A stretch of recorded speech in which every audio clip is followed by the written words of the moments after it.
good-paying jobs in various industries throughout the Inland Empire. If you want a pathway to a high-paying job and the respect that comes with a union contract, visit 1932trainingcenter.org to enroll today. That's 1932trainingcenter.org.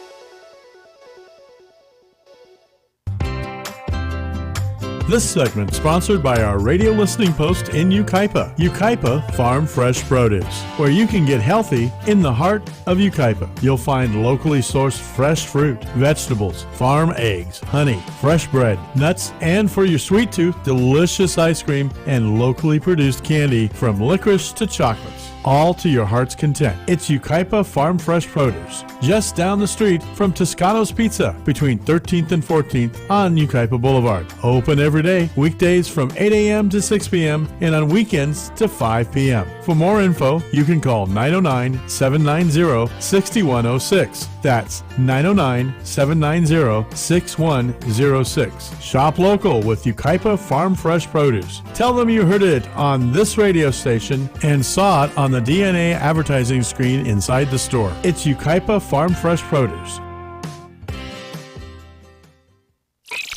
And now, the voices of KCAA with an exciting announcement. Want to hear NBC News or KCAA anywhere you go? Well, now there's an app for that. KCAA is celebrating 25 years and our silver anniversary with a brand new app. The new KCAA app is now available on your smart device, cell phone, in your car, or any place. Just search KCAA on Google Play or in the Apple Store. One touch and you can listen on your car radio, Bluetooth device, Android Auto, or Apple CarPlay. Catch the KCAA buzz in your earbuds or on the streets, celebrating 25 years of talk, news, and excellence with our new KCAA app. Just do it and download it. KCAA, celebrating 25 years.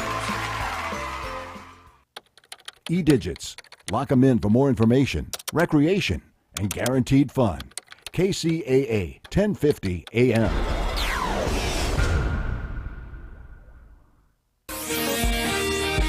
NBC News on KCAA Loma Linda is sponsored by Teamsters Local 1932, protecting the future of working families. Teamsters1932.org.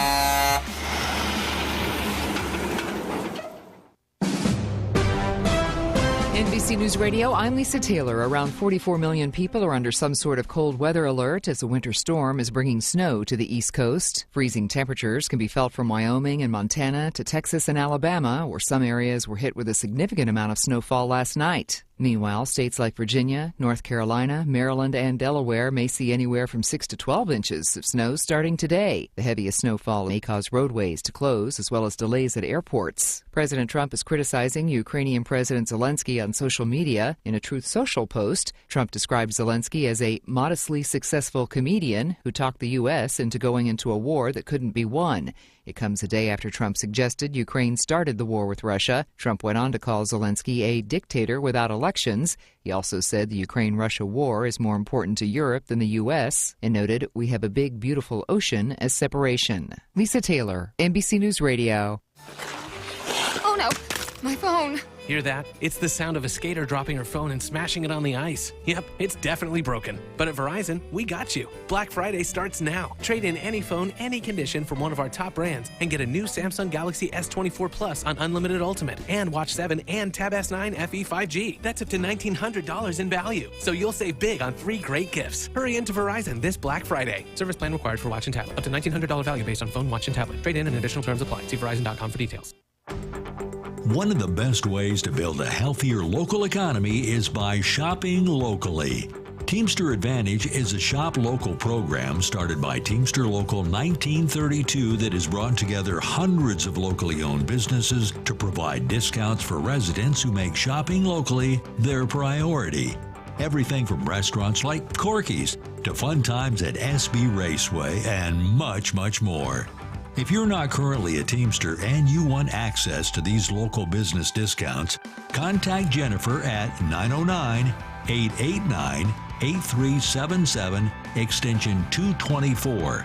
Give her a call. That number again is 909-889-8377, extension 224. This segment sponsored by our radio listening post in Yucaipa. Yucaipa Farm Fresh Produce, where you can get healthy in the heart of Yucaipa. You'll find locally sourced fresh fruit, vegetables, farm eggs, honey, fresh bread, nuts, and for your sweet tooth, delicious ice cream and locally produced candy from licorice to chocolates, all to your heart's content. It's Yucaipa Farm Fresh Produce, just down the street from Toscano's Pizza between 13th and 14th on Yucaipa Boulevard. Open every day, weekdays from 8 a.m. to 6 p.m. and on weekends to 5 p.m. For more info, you can call 909-790-6106. That's 909-790-6106. Shop local with Yucaipa Farm Fresh Produce. Tell them you heard it on this radio station and saw it on the DNA advertising screen inside the store. It's Yucaipa Farm Fresh Produce. It's a bird! It's a plane! No, it's Super Roth! Okay, a gimmicky opening for a commercial about Super Roth Universal Life Insurance, but I'm sure it got your attention. Now, what is a Super Roth, you ask? It's a permanent indexed universal life insurance that's totally liquid and easily accessible once it matures. Can be used to supplement retirement savings or a death benefit, or both. Has no income or contribution limit. Has no 5-year rule like Roth IRAs. Has no 10% penalty for accessing the funds before age 59 and a half. Oh, and the average historical returns are 5 to 7% annually, tax-free. Super Roths also lock in gains, which means you don't lose your money when the market is down. Sounds incredible, right? Sounds super? Super Roths are the way of the future, specifically your future. To see if you qualify for a Super Roth, go online to thesuperroth.com. Welcome to the Worker Power Hour with Randy Corrigan, a brand new show about labor and worker issues. The host of the show is Randy Corrigan, Secretary-Treasurer and Principal Office and leader of Teamsters 1932, one of the largest public sector labor unions on the West Coast, representing workers in government and non-sworn law enforcement personnel. Randy Corrigan is a 30-year Teamster who first became involved in the labor movement by volunteering his time as an organizer with the Teamsters Union at the age of 21. Since then, he's helped thousands organize, mobilize, and achieve bargaining rights. He accomplished this by spending countless hours with brave men and women all over Southern California, in their living rooms, on the picket line, to bring workers towards victory. This is the Worker Power Hour. And now here's the host of the show, Randy Corrigan. Give me fuel, give me fire, give me that which I desire.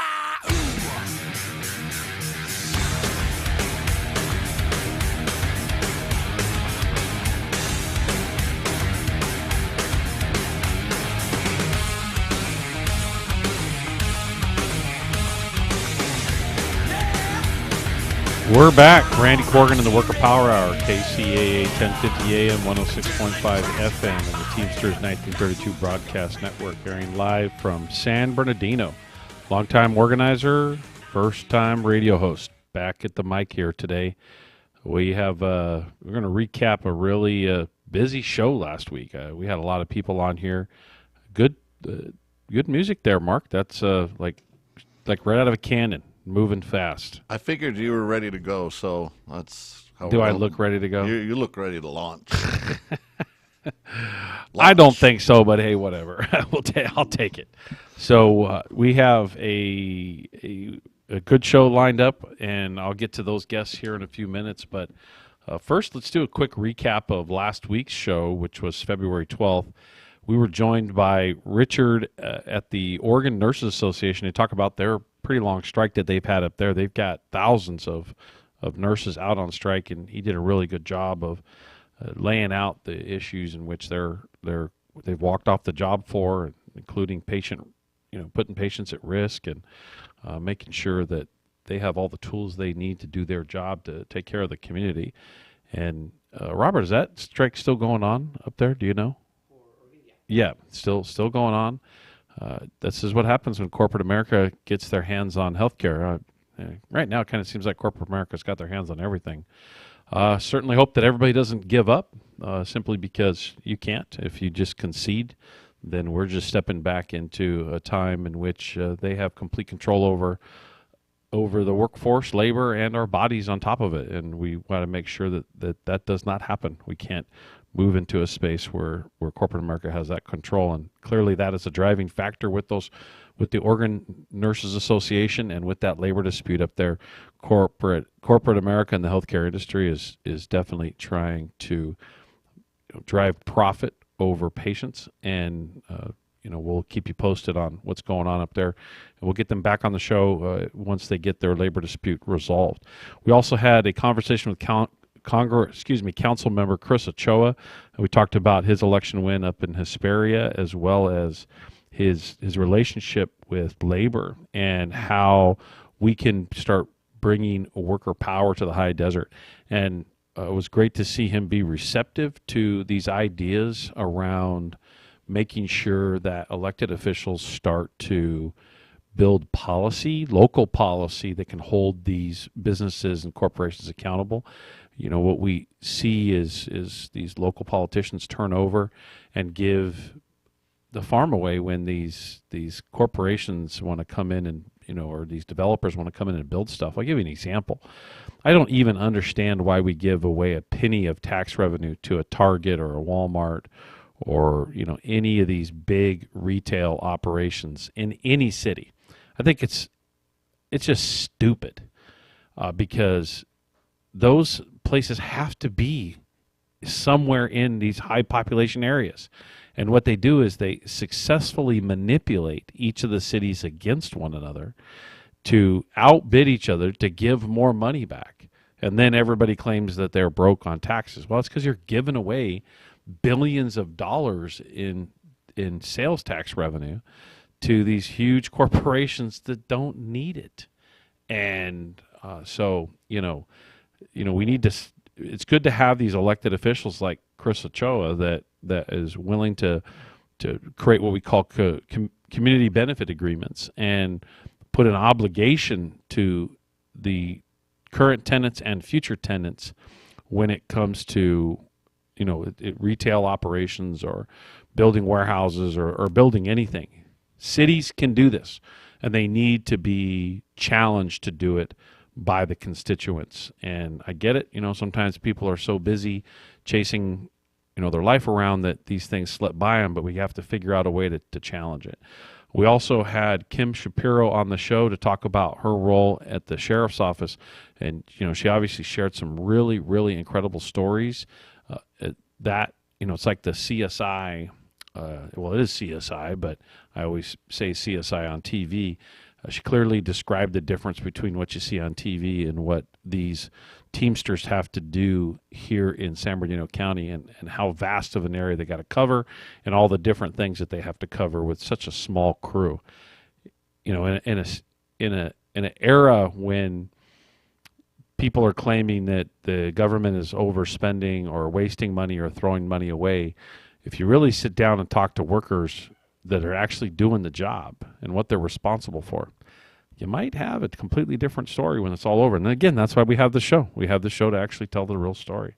We also had Alex Carrasco on from the Employee Savings Tickets to talk about all the great discounts that are offered in that space.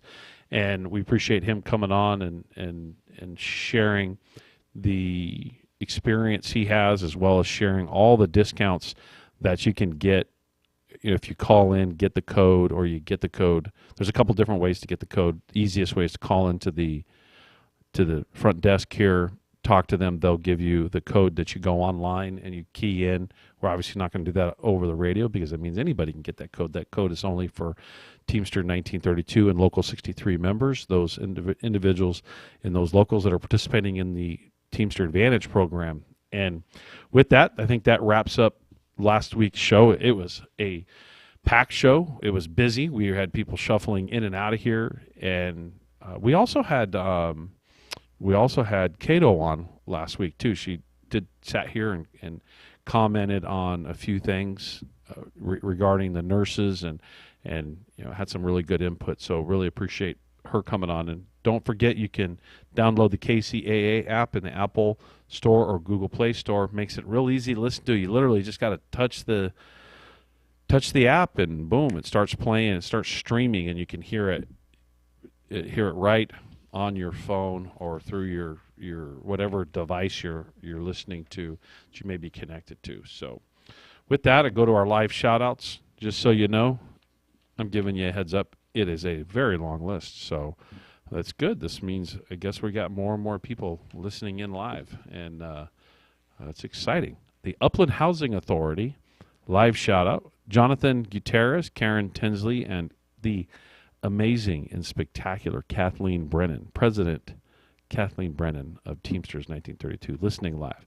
Jack Pruitt, always at all of our meetings, along with Melody Stevenson, Jason Nugent, and the TAD O2 stewards, listening in live. Kathy Miller, John Gamboa, John, Mike Flores, Stephanie Hancock, Bernadette Guerrero, Natalie Gamble, and we have our San Bernardino County Schools members, Max Smith and Brent Massey. Brent Massey, oh boy, you better be listening in live. I've known him since the first day he became a Teamster. That's got to be 30 years ago now. So be interested. It's be good to hear Max, and Max too. If this is the same Max Smith I'm thinking about, knew him, my goodness, over 30 years ago. So it's good to see you guys are still connected to the organization, and I thought Max was retired. Anyway, listening in live from San Bernardino County Schools.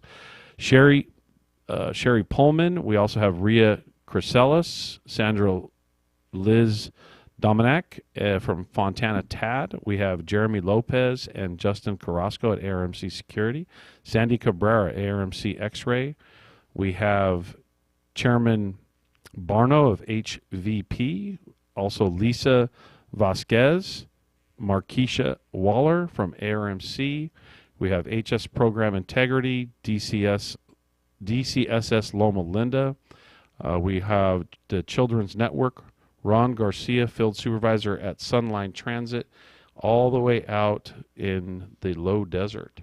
We have Michael Aragon from CFS. We have Vernon Williams at ARMC, Jenny Hernandez from Public Health, Otto Sherman, current president for the Emergency Services Dispatchers of San Bernardino County. They are actively happening today. If I believe it's today and tomorrow, there's actually a merger happening between that small association and us. So it looks like we're going to have another group of brand new Teamsters joining the family here in the next few days. Marshawn Brooks from Sheriff's SCS, Gordon Stewart from Sheriff's, Katrina Cato, thanks for coming on last week, Katrina, from Public Health. Alfonso Williams from the Sheriff's Headquarters, Maria Chavez from Barstow, Lonnie Garcia and Shayna Saders from TAD, Amy and David from DOS, Nick, James, and Rodney from DPW, Rick from Facilities Management. Hey, Rick, good to hear from you.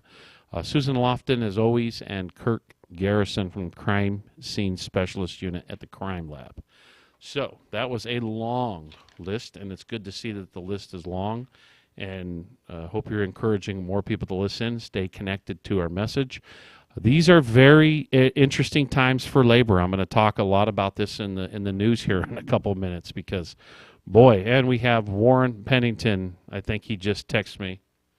Yes, he's listening. Oh, and we have Ryan Franking listening in live. Yeah, I got to see Ryan here this last weekend. It's good to see you out there, and he is enjoying his retirement from on a great Teamster pension out there in the desert. And it was good hanging out with you for a couple days at that fundraiser out there in the desert. We had a lot of Teamsters out there. It was a great event, and looking forward to having an even bigger one next year. So, again, great listening in live. Glad you guys text me, and I'm glad I saw my phone here at the last minute. And Warren, I got to get you or one of the individuals from the water agencies out there to talk about how important your jobs are when it comes to making sure that there's plenty of water in the middle of the desert. It is absolutely incredible when you realize the amount of work that these individuals do. I know right now there's a villainization of public employees, but the reality is they are all needed and they're all necessary to make this community operate like it does, and we should not be villainizing anybody in those very important jobs. So hopefully we'll get somebody on the show here pretty soon to talk about that great work that goes on out there, Warren. So our Teamster Advantage partner this week, we're going to read a profile, and it's Ducking Clean. And It's a cleaning service that does like windows and solar panels and high pressure washing and driveways and all kinds of good stuff. Like, they do an amazing job. And I'm going to read their bio here. While many small business owners have their reason or inspiration for starting their venture, Ibrahim Radi, owner of Ducking Cleaning Services, who is the father of 3 children, felt an increasing motivation to work closer to home. With his degree in science and 8 years of experience working in the biotech field, Ibrahim has a vast knowledge of the proper cleaning solutions and techniques for each job, all performed in a safe manner. Sounds like he was doing it, in like vials and stuff, and he was using all that expertise and education to come up with these amazing cleaning products. So, operations for Ducking Cleaning began in 2022, and since then the company has worked to integrate with the community and build its clientele while offering a variety of services. The services offered by Ducking Clean include window cleaning, solar panel washing, rain gutter cleaning, and pressure washing. The business operates as a mobile company out of the city of Yucaipa, serving both residential and commercial clients. Ducking Clean has received positive feedback from the community. I will tell you myself, I have used them many times. That he also does screens. Did all the screens on my house. Does an incredible job. Is very responsive on top of it. Just a really, really great, hard-working family man that is also a really good, just good at what he does. Excellent what he does. So his goal is to be an essential part of my local community by building a business that thrives on integrity and excellence while providing a quality service at an affordable price. The company mantra states, "Dirty to shine, call the duck anytime." I kind of like Ducking Clean myself because it's, I think it's a play on a bad word, but I think it's hilarious. So for those interested in contacting Ducking Clean, you can call 909-677-5764, or they can be found on duckingcleanservices.com. Ducking Clean offers Teamster members a 10% discount off of cleaning services. And as a reminder, our Teamster Advantage program is made up of more than 1,000 small businesses connected throughout the greater Inland Empire and even a larger area that offer up discounts for all of our members. And we're always encouraging our members to shop small businesses, to stay connected to their local community. In addition, we want to make sure that the community itself recognizes the importance of small business, because quite frankly, they're doing the same thing our members are doing. They're just trying to support their family, middle class, doing the best they can to get through, pay their bills, take care of their family and their kids, and hopefully have a decent retirement when they get there at some point. So Ducking Clean, appreciate you being a Teamster Advantage partner, and definitely appreciate you being such an activist within the local community. And we applaud you, and we love those types of businesses that are connected to our Teamster Advantage network. And so our Labor Heroes and Events section, the first one is John F. English. He was a Teamsters General Secretary Treasurer from 1946 under Dan Tobin to 1969, all the way through James R. Hoffa, when he passed away in office at the age of 80. He was the longest-running General Secretary Treasurer. He played a huge part in the negotiating of the Master Freight Agreement, which changed the lives of many Teamster families and members. As I pointed out here, the Master Freight Agreement, it was the first national agreement in the entire country. Him and James Hoffa had a dream. More so James Hoffa before he became the general president, and English came out of the industry, and obviously English was the General Secretary Treasurer under Dan Tobin prior to Jim Hoffa.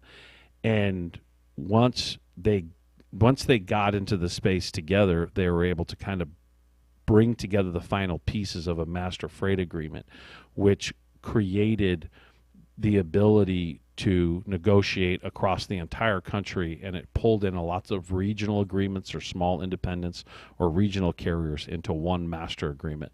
An incredible feat, but created an immense amount of bargaining power for the entire industry, and it ultimately led to millions of more workers organizing too. So John F. English, shout out to him, and shout out to Carlos. Got these over to you, is that correct? Shout out to Carlos Gonzalez, our staff coordinator, for making sure that we have these. We also have Haiti Canty, who was born near Mobile, Alabama in 1933 when she moved with her family to Las Vegas in 1972. She felt that the labor movement continued the struggle for racial justice she had seen in Alabama, and noting that the two were intrinsically linked. In Nevada, Canty began working several jobs as a maid, a janitor in schools, and eventually a room attendant on the Las Vegas Strip. She became active in her union and was elected to the executive board at the Culinary Workers Union in 1984, and she became union president in 1990. She was the first black woman and the first room attendant elected to that position in the Culinary Workers Union. During her tenure, she brought together workers from 84 different nations, helped push forward racial justice within the industry and her union, and founded the Culinary Training Academy, which exists still to this day, by the way, which helps people of color obtain better jobs in the hospitality industry. In addition, Canty served as president of the Culinary Workers Union during the longest strike in U.S. labor history, leading to the workers at the Frontier Hotel through 6.5 years of negotiations for better labor standards. She was famously quoted as saying, "Anytime I fight for anything in this labor movement, it benefits me in the civil rights movement." Haiti, this is out to you for doing the work of what many of us call, it's like a way of life, and obviously recognizing the fact that the civil rights movement and equal rights and labor is always going to be linked. We always were linked, and it's just a shared space that we need one another to be successful in. The Bread and Roses strike is again, thank you, Carlos, for making sure you get this significant moment. But the Bread and Roses strike in Massachusetts, when it passed a law reducing the work week from 56 hours to 54, factory owners tried to negate it by speeding up production and cutting workers' wages. Textile mill workers responded by shutting down their machines and walking out in what became known as the Bread and Roses strike. Now, I want you guys to listen to this for a minute. You see what they did? Somebody said, okay, well, I'm going to react. I'm going to fire somebody, or I'm going to change something, and a law went into place, and companies or institutions enacted. They did something to kind of retaliate. And look what the workers did. They shut it down. They literally walked off the job. They said, nope, you're not doing that. We're not taking it.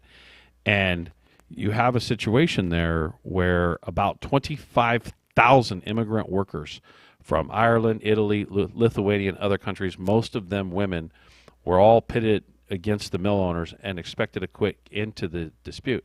Now think about this. Like, workers said, this is 1912, workers said, you're not going to do this. And you think, well, there's no rules, there's no laws on the books. And they just said, we're going to withhold our labor until you agree to something. And when the AFL, which was mostly composed of white male skilled workers, wouldn't help the Lawrence strikers, they turned to the more radical IWW, which is the Industrial Workers of the World, who sent organizers and formed relief committees to provide food, medical care, and other assistance during the strike. The strikers marched regularly by the thousands through the city's commercial district, defying police and state militia set up to stop them. When you have enough people that have walked off the job and they've stopped doing it, you can do these things. And that's what the freedom of assembly is all about. That's what the freedom of speech is all about. After Congress held hearings that exposed the awful working conditions in Lawrence, the owners finally were forced to the bargaining table, and in March of 1912, workers voted to accept their offer. The strike not only was a major victory for the union movement, but also established the importance of women and immigrants in organized labor. And it is an absolute testament to the time, because I hear a lot of people say, we don't like what's going on in this country. Corporate America has too much control, blah, blah, blah, this and that, and they're right. We don't like it, and we don't like that corporate America has that much control. So you know what you need to do? You need to walk off the job. You need to withhold your labor in an organized fashion and get this country and get your fellow coworkers and get corporate America as a whole to recognize you have the power, we have the power, and we will succeed when we stand together and we work together just like that. It's been proven time and time again over many, many decades, which is really more than a century actually, that this stuff works. And something that's happened in the news ties right into this. Utah has officially banned collective bargaining for all public employees. So you know what all the public employees should do in Utah? They should walk off the job. And what they should do is they should withhold their labor until that governor or the stupid legislators come back together and fix it. Because if you want to catch people's attention, when they rip something away from you, what you should do is withhold your labor when they rip it away from you. And guess what? They won't do it again. But if they rip your labor away and you just sit around and complain and you don't really do anything about it and you don't act in kind and essentially withhold your labor, then they're going to keep doing it and keep doing it. As an example, in New Hampshire rejected the very same thing that's happening at the same time. And you clearly see right now a resurgence of, you see an absolute resurgence of the Right to Work Foundation, the Right to Work coalitions, and Right to Work being extremely aggressive right now. As a matter of fact, they now have a bill before Congress to pass something nationally.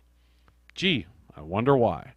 And so back on the Utah situation, Utah Governor Spencer Cox signed it into law late Friday, a bill that will prohibit government entities from negotiating contracts with unions representing public employees, including teachers, firefighters, and police. Yes, they came after you too, cops and firefighters. They sure did. And they've always hated you too, even though they've left you out of the fight sometimes because they wanted to divide labor. They left you out of it because hoping that now they don't think they need to leave you out of it. In some laws before, they were like, nah, you got to stay away from, can't attack the cops and the firefighters. And so while you complain that all these other institutions attack cops and firefighters, or cops for an example, the right to collectively bargain was brought to all public entities by the private sector. And now these super wealthy people that fund the Right to Work Coalition and Right to Work Foundation are saying none of you have the right to collectively bargain. And they also want to take that position on a national scale. So some of you say, oh, I don't have to worry about this in California. Yes, you do. Because you actually already are in California are under a rule that affects collective bargaining, and it's a right to work rule, which is there are freeloaders that are allowed, hiding under some obscure law or some obscure twist of the law to try to say, well, people shouldn't be forced to pay union dues. If you don't want to pay union dues, then go find a non-union job. Period. If you don't want to pay dues, go find a non-union job. Why would you want to go find a union job, because it's a better job by comparison, and then turn around and say, no, I want a freeload? So anyway, Utah has long been known as a state that can work together to solve difficult issues. I'm disappointed that in this case the process did not ultimately deliver the compromise that at one point was on the table that some stakeholders had accepted, Cox said in his statement after the signing of the legislation. Union leaders are shocked by Cox's sudden decision, and there is some litigation on this that may overrule it. But once again, what will overrule it is if all of the public employees, what do you have to lose? They just ripped away your right to bargain. You might as well just walk off the job until they come to the table and restore it. That's my 2 cents. And in other news, I'm going to give you some bad news first. Even with 67% of workers, more than 67% of workers on the whole supporting unions, unionization rates have fallen, have ticked down. And for the first time in a very, very, very long time, we have fallen under the 10%. We're at 9.9%. Very sobering, everybody.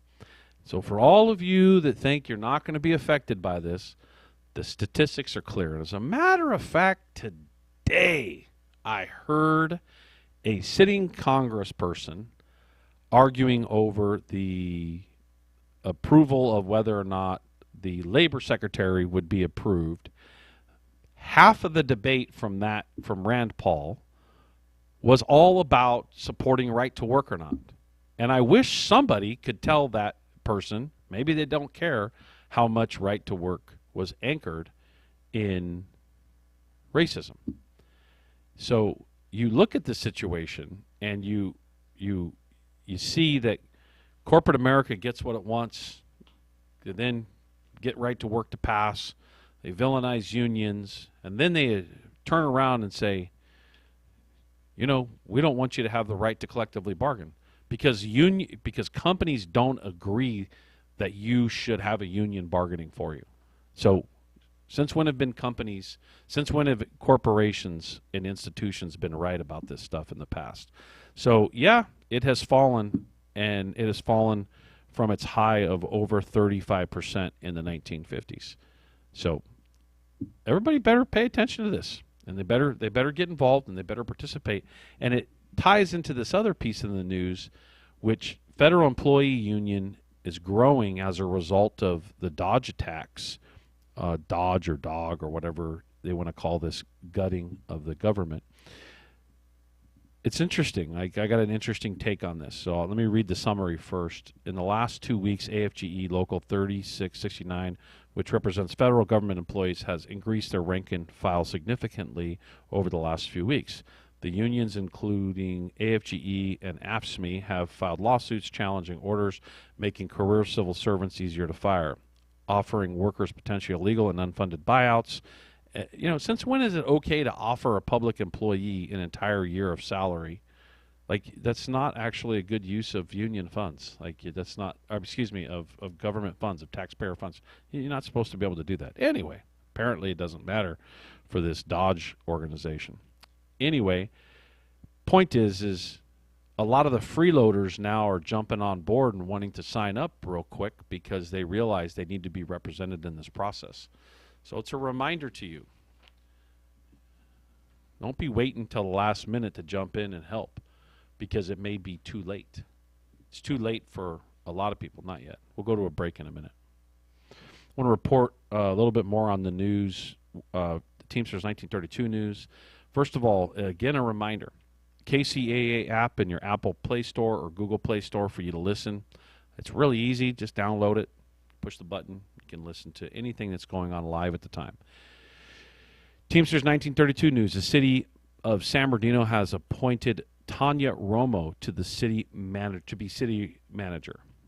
This has come after a lot of members have shown up at city council meetings in large numbers over the past few council meetings to demand stability and a city manager so that we can begin bargaining.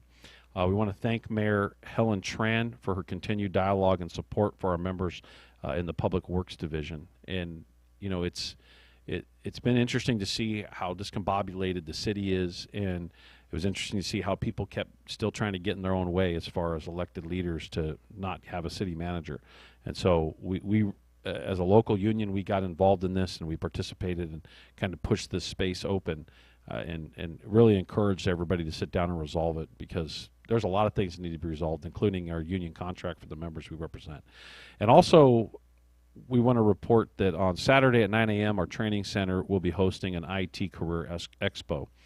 So there's more information on our website and social media, and attendees will get the opportunity to explore activities in cybersecurity, mainframe, systems analysis, analysts, as well as computer operator, high-tech crimes, and much more.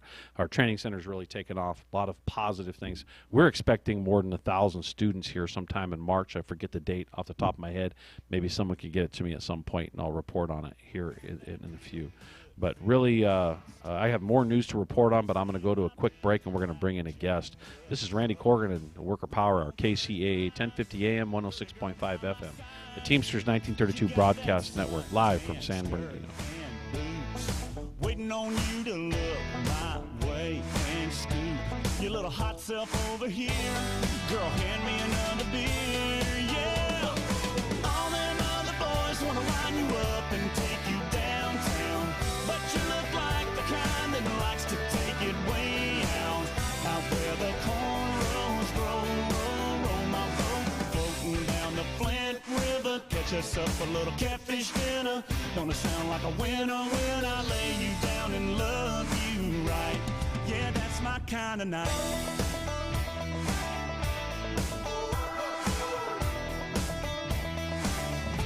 Might sit down on my diamond plate tailgate, put in my country ride, hip-hop mixtape. Little Conway, little T-Pain, might just make it rain.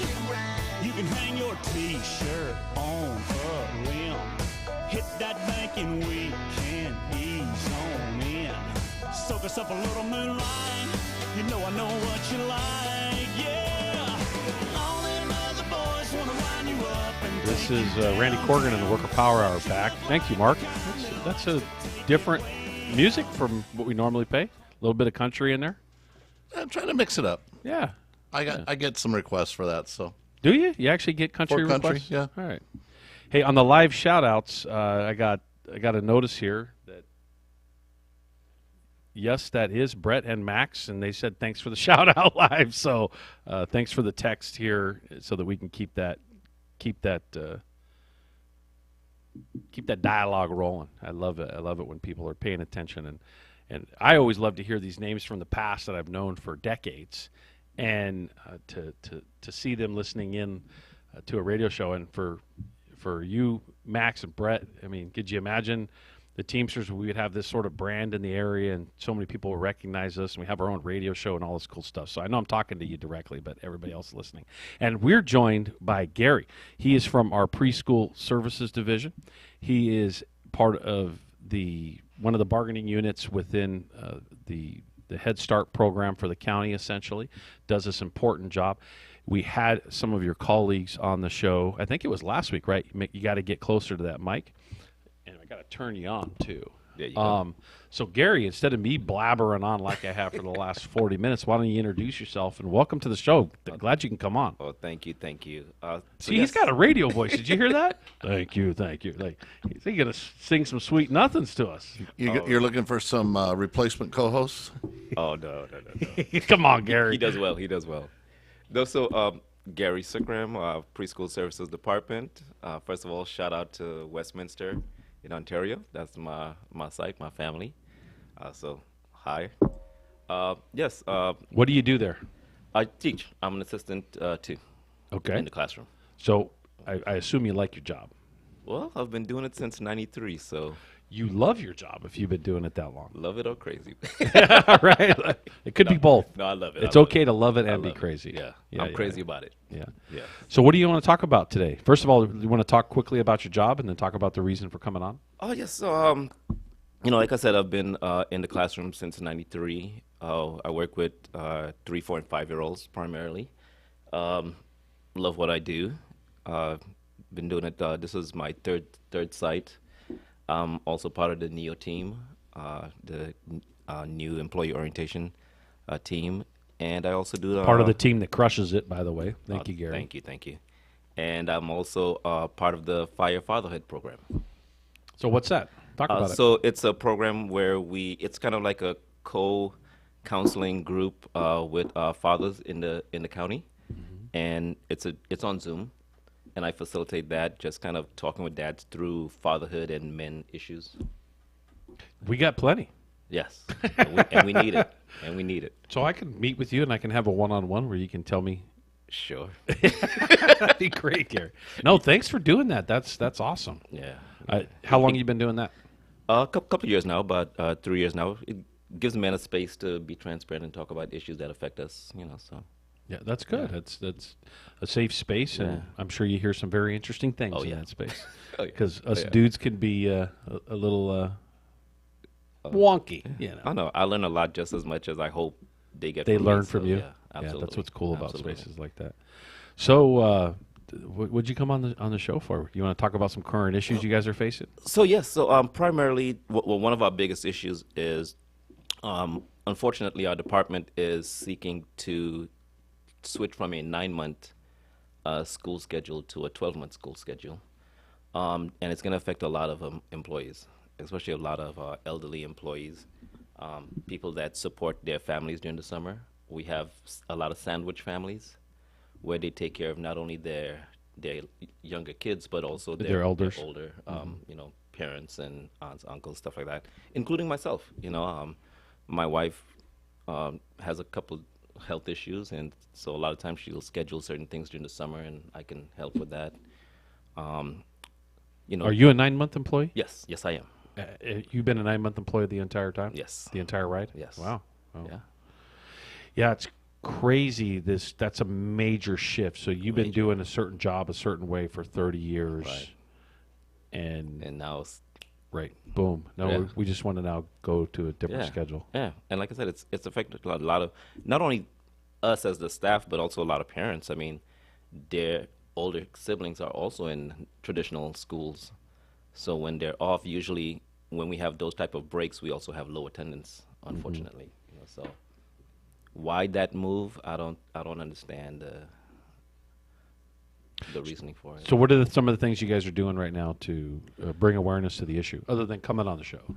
So right now we're building solidarity within our staff. A lot of the 9-monthers, we have approximately 122 staff members that's going to be immediately affected by it, as well as a lot of 12-monthers too are actually going to be affected by it as well. So how does the 12-monther get affected by it? So when you're 12 months, now you move away from PTO and sick time into vacation time, right?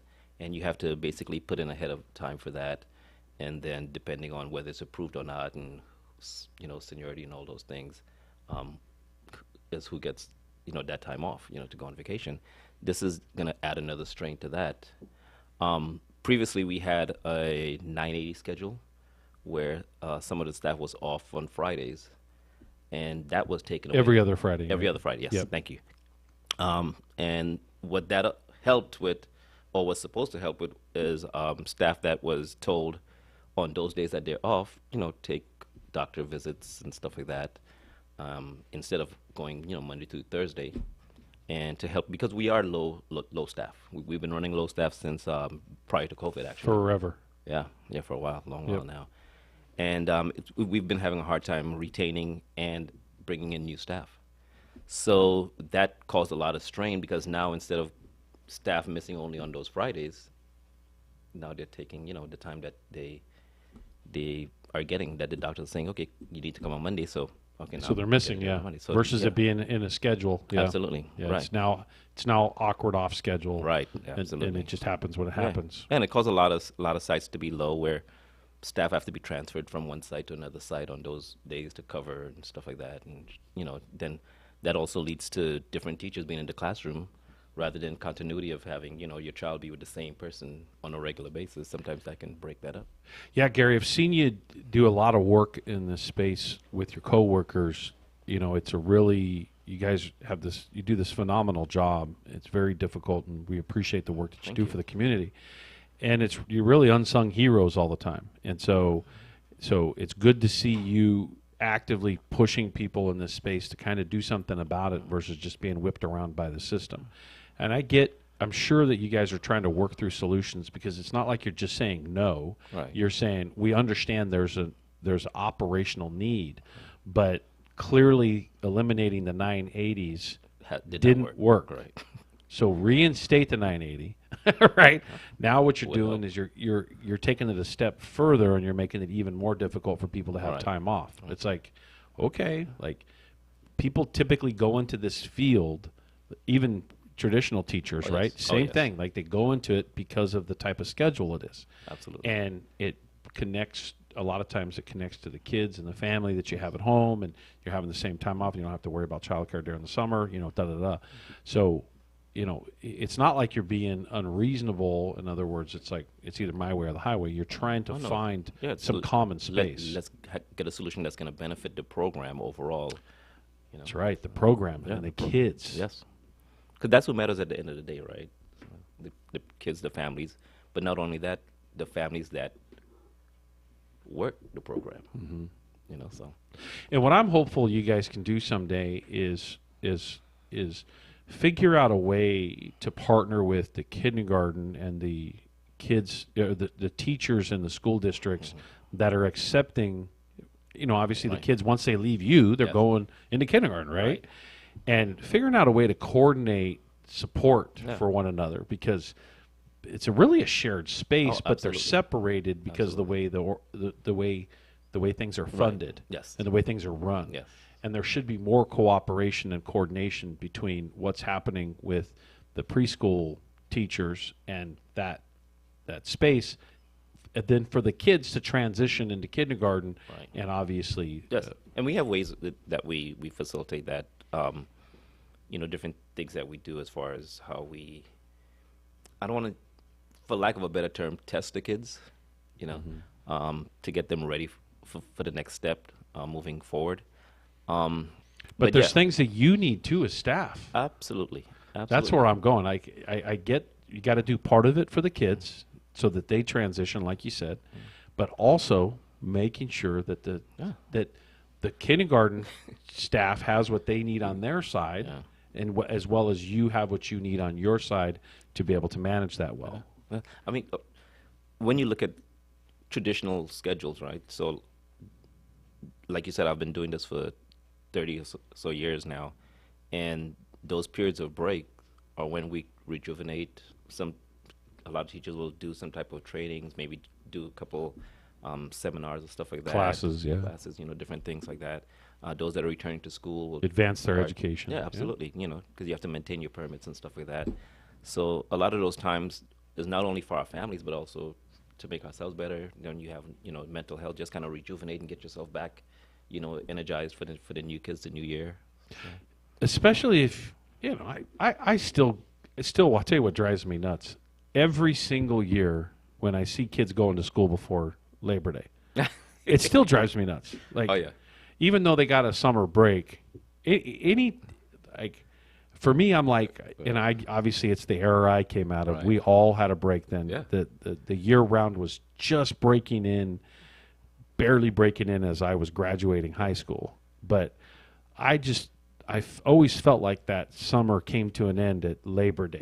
Right? Yeah. No, and it was your first week back was after Labor Day. After Labor Day. No, some kids are coming back to school beginning of August. Yes.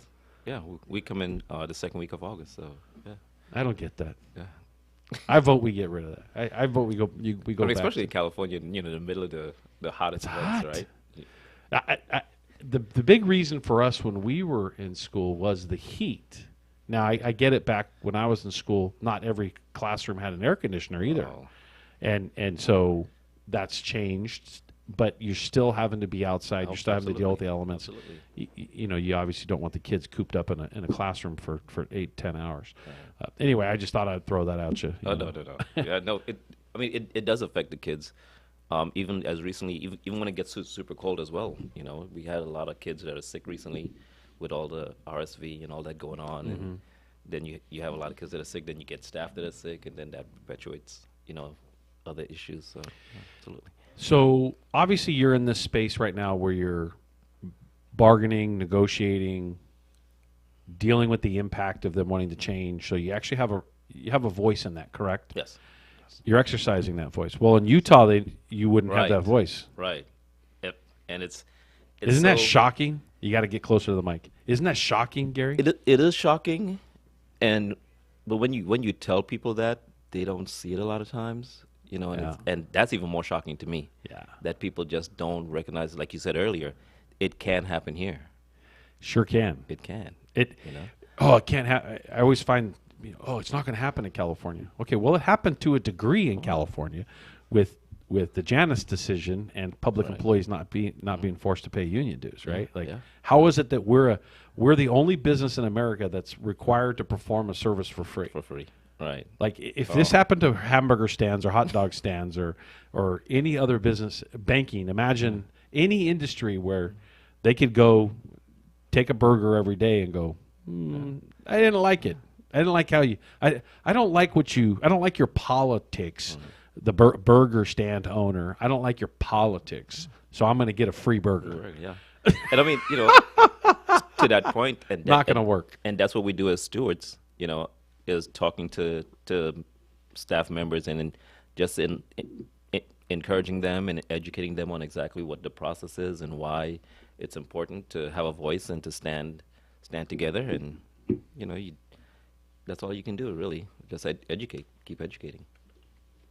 Yeah, and speaking of kids, the career day we are going to be hosting here at 1932 is actually March 12th. Yes. So on March 12th, we have hundreds. We have over 600 already registered, and we have 20 high schools. We're actually anticipating well over 1,000, and we're going to have San Bernardino County employers will be there. Will be San Bernardino County, San Bernardino City Unified. We'll also have Hemet Unified, Victor Valley Unified, Chaffee Joint. We're going to have UPS, Cisco. We're going to have the Sheriff's Department, county jobs, and a lot more signing up as already. So it's going to be a huge event. Anyway, sorry for something I spoke of earlier, and I was asking somebody to get me the date. And hopefully, the time we're hoping to join that as well. And just letting some of the kids know that there's also this job. Yeah, because some kids like being at that age they want to be the teacher. And there's a lot of people that want to be in this field, but unfortunately, we don't get in this field for the pay, right? Clearly. And unfortunately, but when they do see the pay, a lot of people kind of take a step back. And one of the things that I've been encouraging a lot of elected leaders is to look deeper into ways to fund PST. Right. Because I personally believe there's a way to get corporate America and the Inland Empire to fund PST. There's a way to leverage them. And if we're giving away these tax dollars, instead of giving away all those tax dollars like they're giving away, why not give away a little bit less tax dollars and give some of it to your department? Absolutely. And it's not only for the kids, it's also for the parents, because we offer a lot of services that aid our parents as well. So, absolutely. The whole family gets the benefit. So is there anything else you want to talk about before I transition this? No, like I said, just, for those out there, just support us. Do you got any funny stories? You got to have some funny stories with the kids, man. Actually, today we celebrated 100 day of school. So a lot of our kids and staff dressed up in, canes. I was actually dressed earlier, but I changed it. I just got hot. You should have came. Oh, it's too hot. Yeah, I had, gut, tie, and a cane and all of that. Oh, that's funny. Oh yeah, a lot of the kids. So the costume is being 100 years old. Yeah. Oh, that's cool. Yeah. So the kids have a good time with absolutely. A lot of them dressed up and stuff like that. Two moms actually came late on in the day and brought the kids' costume. Oh, good. Oh yeah. Yeah, they had fun. Good. They had fun. Any other funny stories you want to share? Oh man, there's a million and one. You've got to have them. 30 plus years of doing this job, you've got to have a ton of them. Oh yeah. I can write a book. Well, you should. You should put them all down. So, well, we really appreciate the work that you do, and I guess it's got to be tough for you to see kind of this attack on workers, public employees, working people. Like corporate America's kind of grab on the world right now. It's amazing to see. It's a little shocking. It's like people. Sometimes during election cycles, people get bamboozled by wedge issues. Absolutely. And then they don't realize, I keep pointing out, what is the firings of these NLRB people? What is right to work stuff? What does all this have to do with the things you campaigned on? Yeah. They don't have anything to do with it. No. And that's happening faster than anything else is happening. Yeah, and then this chaos erupts where everybody's paying attention to all this chaos, and then issue after executive order after executive order passes, and it's you know, it's man, I mean, it's pretty crazy. I was looking forward to lower eggs and gas, you know. So has that happened for you yet? I haven't seen it yet. Yeah. So said it would happen on day one. Actually, they said it happened before that, but you know, again, I don't want to get into the political fight over it. I just want to point out that working people, the policies and the executive orders that are coming out right now, many of them are a directly affecting. I know your department has really been on edge over the funding issues, like the freezing of the funding, the lawsuits that are going back and forth right now to try to maintain that funding for the work that you do every day for those families. And it's caused a lot of, especially the older staff, to kind of be in a high anxiety, you know, mode, because we're looking to see what's going to happen. You know, so. Absolutely. Yeah, so again, it's a reminder to pay attention. It's a reminder to make sure that you understand when you're voting for these elected officials that sometimes you get worked up on these wedge issues, but you should really be paying attention to how it affects your job. And, you know, I've actually heard some people say, yeah, fire all those government workers. And then I've actually heard some people say, well, I didn't mean those government workers. Right? Like, wait a minute. Right, like, well, you can't select it. Yeah. Like, you know, it's crazy. People don't realize how important these services are until it literally affects them. And sometimes it's affecting them, and they don't even realize that it's affecting them. So, you know, I guess for, you know, some other, that's for another show, another day. Thanks for coming on, Gary. Really appreciate it. You do a great job. You're a great shop steward. You're on the NEO team, very active, very involved. You come to all of our meetings and you participate. It's great to always see you and your family, you know, hanging out and participating in everything that we got going on as an active Teamster.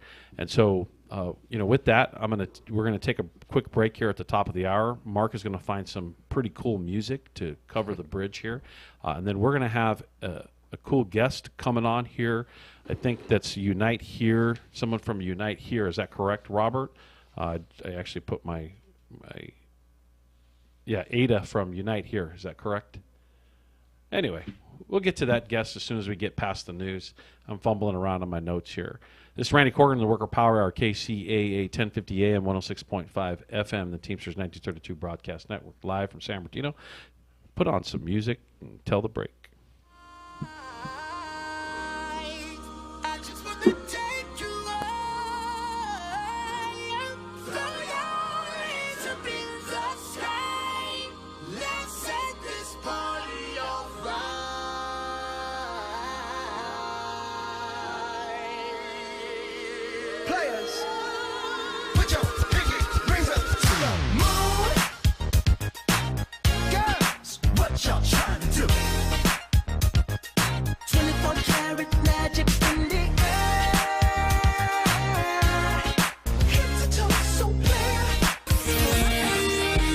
NBC News on KCAA Loma Linda, sponsored by Teamsters Local 1932, protecting the future of working families. Teamsters1932.org.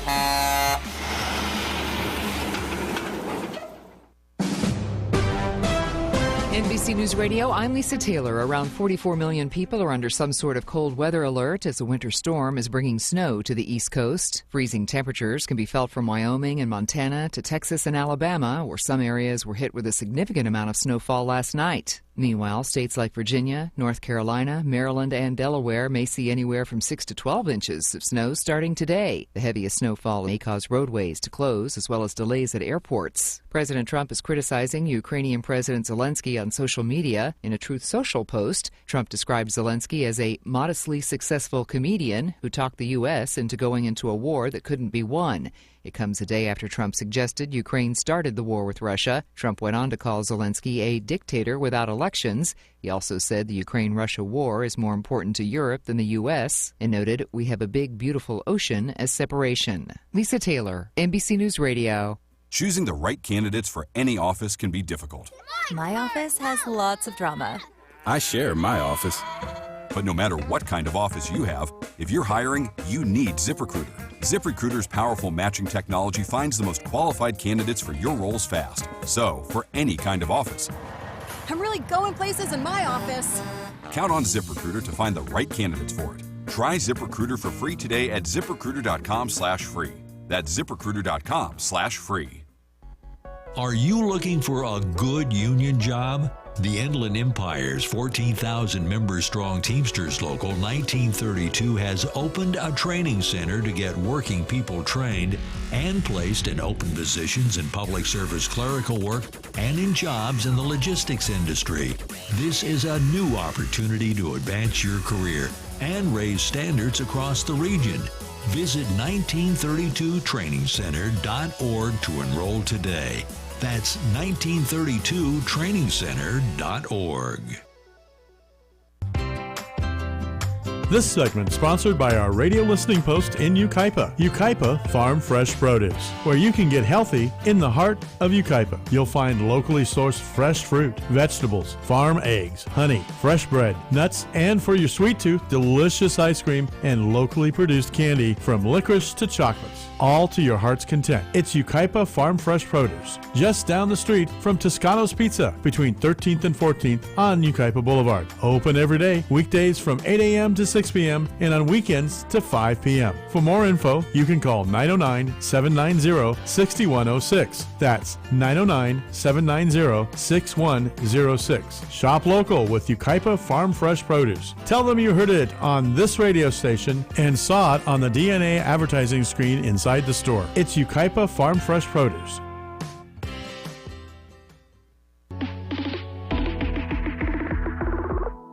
Redlands Auto Electric reminds everyone that the blood you donate gives someone another chance at life. Someday, that someone might be a friend, a loved one, or even you, so please give blood and give the gift of life. This message courtesy of Redlands Auto Electric at 1165 West Park Avenue in Redlands, known for quality, integrity, and knowledgeable service. Call 909-792-4776. Redlands Auto Electric, on the air because they care. Now, here's a new concept. Digital network advertising, where businesses display your ad inside their building. If a picture's worth 1,000 words, your company is going to thrive with digital network advertising. Choose your marketing sites or jump on the DNA system and advertise with all participants. Your business ad or logo is rotated multiple times an hour inside local businesses where people will discover your company. Digital network advertising. DNA, a novel way to be seen and remembered. Digital network advertising with networks in Redlands and Yucaipa. Call in the 909 area 222-9293 for introductory pricing. That's 909-222-9293 for digital network advertising. One last time, digital network advertising, 909-222-9293. Welcome to the Worker Power Hour with Randy Corrigan, a brand new show about labor and worker issues. The host of the show is Randy Corrigan, Secretary, Treasurer, and Principal Office and leader of Teamsters 1932, one of the largest public sector labor unions on the West Coast, representing workers in government and non-sworn law enforcement personnel. Randy Corrigan is a 30-year Teamster who first became involved in the labor movement by volunteering his time as an organizer with the Teamsters Union at the age of 21. Since then, he's helped thousands organize, mobilize, and achieve bargaining rights. He accomplished this by spending countless hours with brave men and women all over Southern California, in their living rooms, on the picket line, to bring workers towards victory. This is the Worker Power Hour. And now here's the host of the show, Randy Corrigan.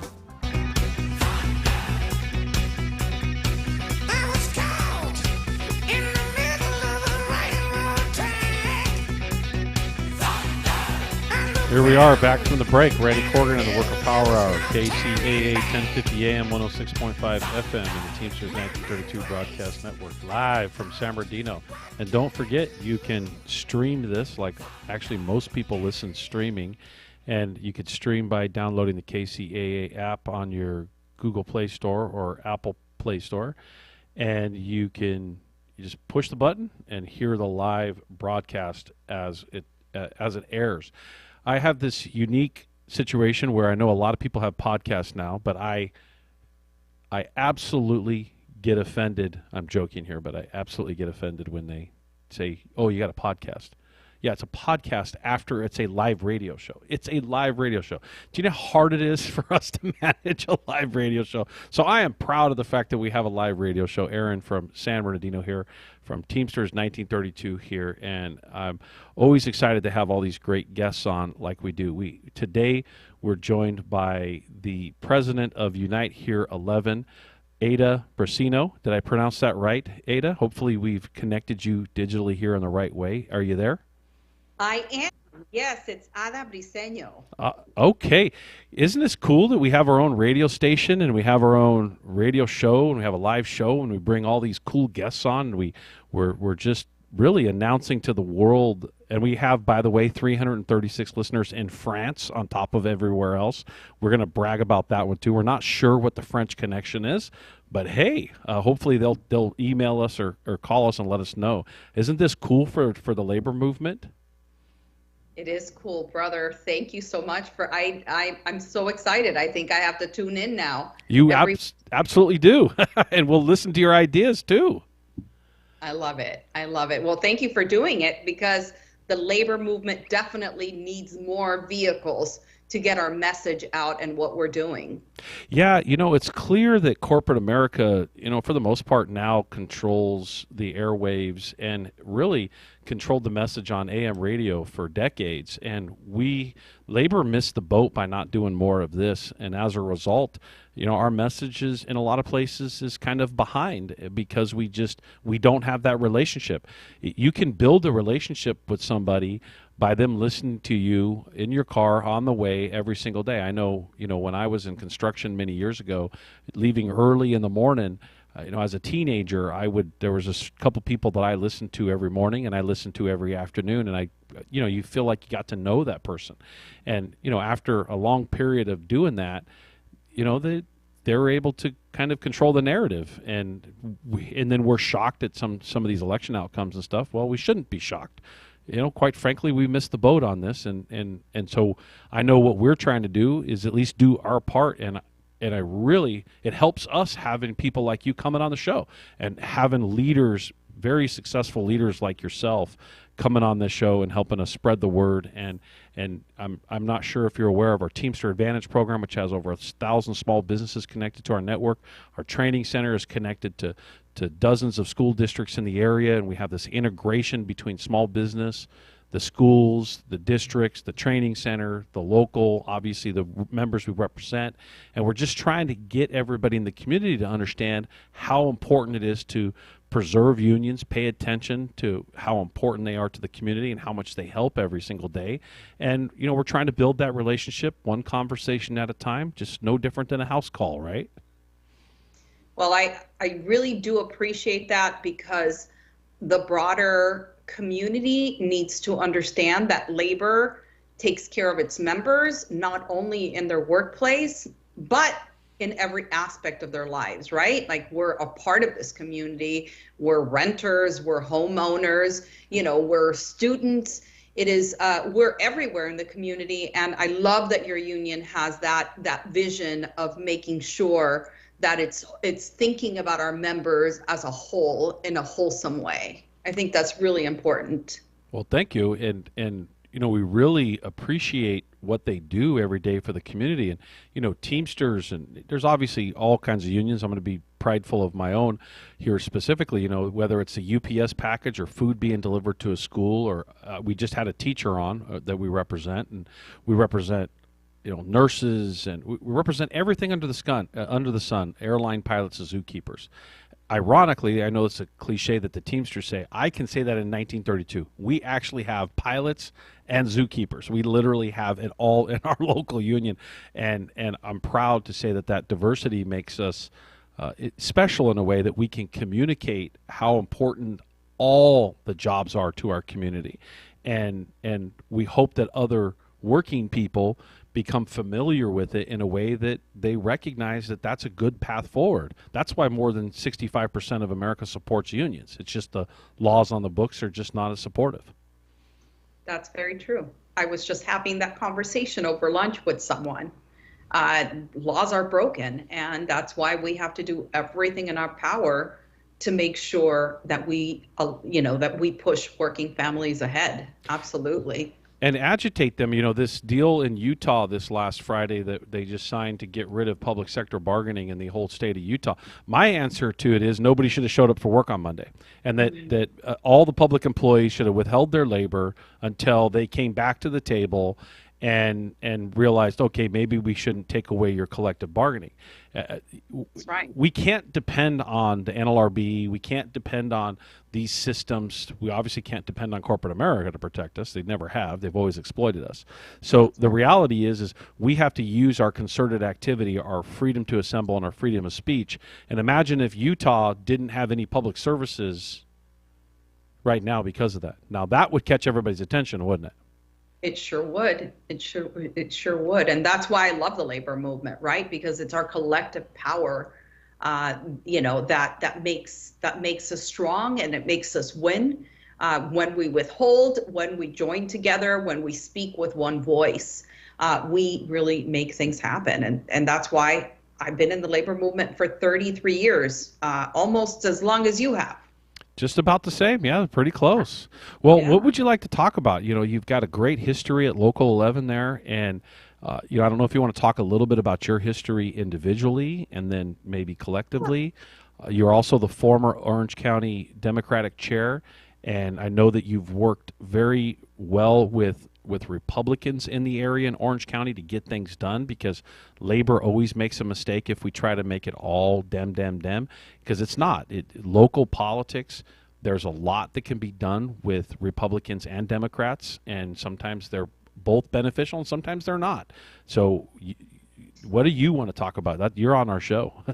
Yeah, well, maybe I should just start by telling you a little bit about myself, just sharing a little bit of who I am and what drives me, if that's okay. Absolutely. And then we can, get into other questions if we would. So I came here as a refugee. I fled a dictator in a civil war. I came here when I was 7 from Nicaragua.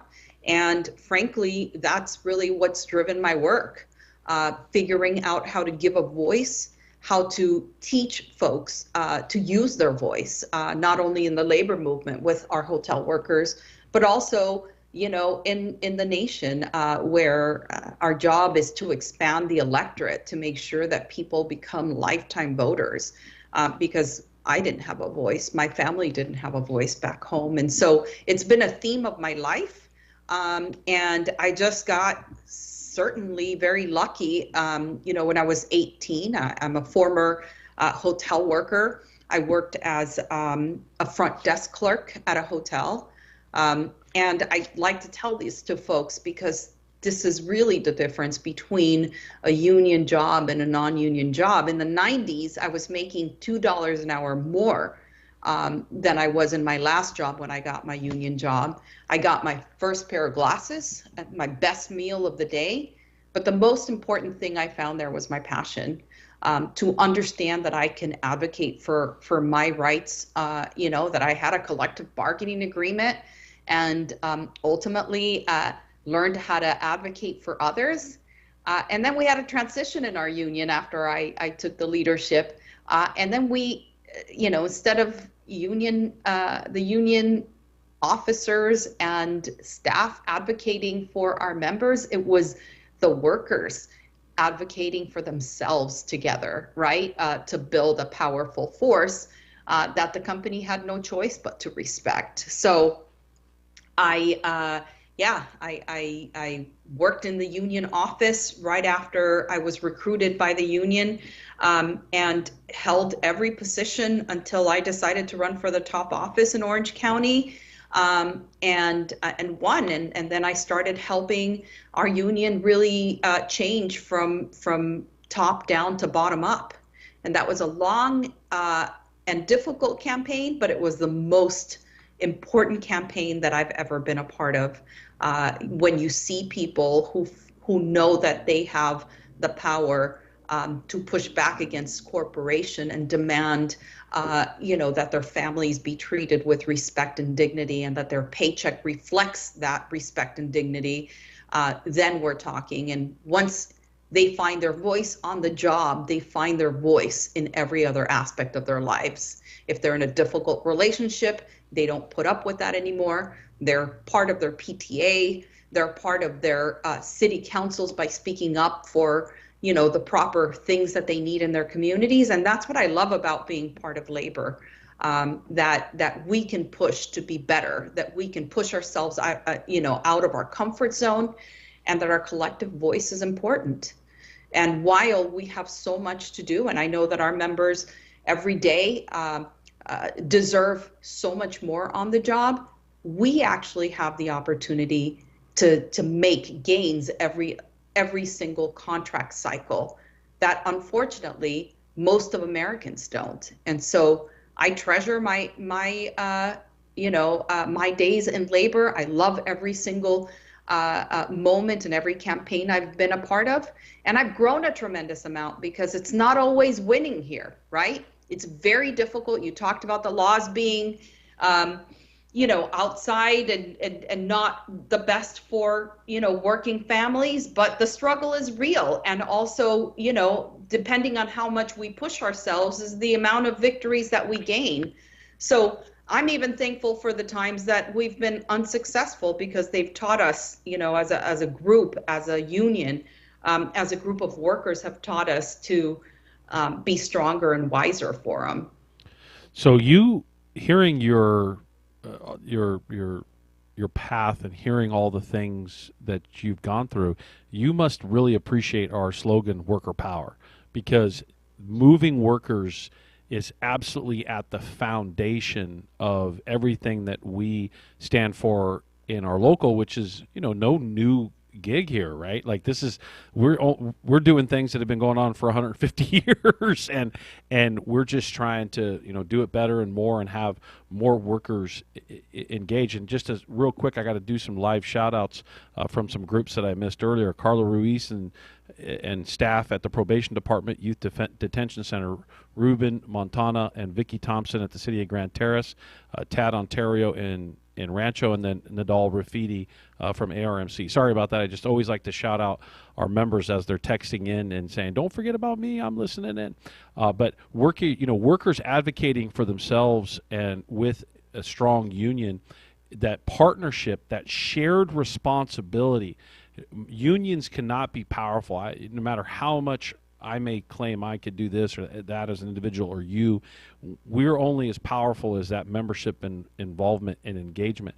And the other thing you touched on, I thought was what I'd love to hear was what I fell in love with the union, what I fell in love about the process and the union environment was that there's always a space for you that you're welcome in somewhere. So there's always something you can fit into. There's regardless of what aspect it's whether it's LGBT or your TNBC, which is our Teamsters National Black Caucus, or whatever it may be that you want to advocate for, schools, something in the community. There's typically something in labor that is actually advocating for that. And so I've always tried to create a space where when a member comes to a meeting or they come to a function, they feel like they can connect to what moves them. And so hearing you say that, it kind of reminds me of one of the platforms that we have as an organization. And the last thing I want to point out that I heard you say was you found your passion. Sometimes those of us in labor, it's always funny. I always I push back on people when I tell them, okay, maybe you don't like my passion today because you don't like that it's at you in this moment and I'm pushing back this particular moment. But that passion is what gives us the drive to help workers organize. And so when you see people are passionate in a particular space, you always have to appreciate, okay, how do we connect to that? How do we move them into a collective that's going to make things better for those around them? And so, hearing some of these things that you just said, just makes me even more excited that you're on our show to share that it's okay to feel this way. I always tell people it's okay to be expressive. It's okay to, go outside of that bound every now and then and let it fly. People will forgive you because your passion is showing. And if they won't forgive you, then that means they don't appreciate what we do in labor. What do you got to say about that? Well, I want to just make a comment before I answer that, but I just want to say that the moment that I entered, the space that we're in, I saw WP, and I was like, wait, am I in the wrong place? And the reason why is because we formed a PAC to work in Arizona, because our local also goes to Arizona, and guess what it's called? The Worker Power Pack? That's right. Oh, nice. I love Yep. it. And so I was like, wait, am I in the wrong place? And we feel very proud because in 2020, we knocked on 800,000 doors to get out the vote. And in 2024, we expanded that to 1.3 million doors that were knocked by students and dishwashers and cooks to get out the vote. So, I wanted to say that. As far as your other question, if we did not have this passion, the work that we do is already so difficult, right? It takes the passion of our members, like folks that I went with in the city of Commerce that work with Amazon. I was at an event where they came out and talked to the boss about how they felt. They delegated the boss. Their passion, we need to mirror their passion. We need to feel that passion because our members and our future members, the people that we're organizing, are putting themselves on the line. Yes. They put themselves on the line against corporate greed every single day. And I just feel fortunate to be a part of watching and being part of helping move that forward, because there's no other institution that takes on corporate greed like the labor movement does. And that's why we are in the fight of our lives to make sure that it continues and it moves forward in a strong way. Yeah, couldn't said it better myself.